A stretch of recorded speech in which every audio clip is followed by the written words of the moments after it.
Mike Sabin. Thank you, Mr Speaker. My question is to the Minister for Justice.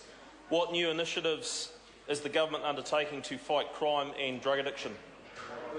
Honourable Judith Collins. Mr Speaker, I have recently announced that money seized from drug crime will be allocated to directly fight crime and drug addiction. The government has received about $8.6 million since the Criminal Proceeds of Crime Recovery Act came into force in December 2009.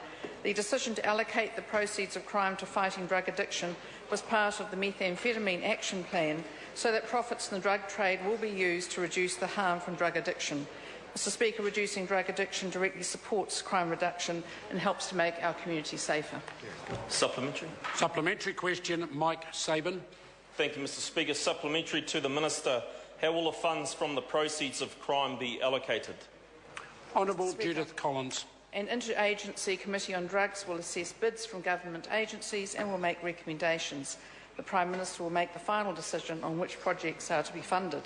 Ministries of Health and Justice and the Department of Corrections will be able to bid for funding for drug treatment projects, while the Police and Customs Service will be able to bid for funding of law enforcement initiatives.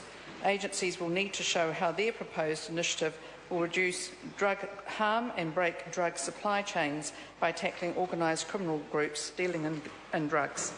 Supplementary. Supplementary question, Mike Sabin. To the Minister, how does this initiative contribute to the government's better public services targets?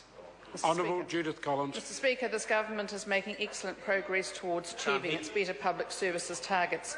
The justice sector targets aim to reduce the crime rate by 15%, reduce the violent crime rate by 20%, reduce youth crime rate by 5% and to reduce the reoffending rates by 25%.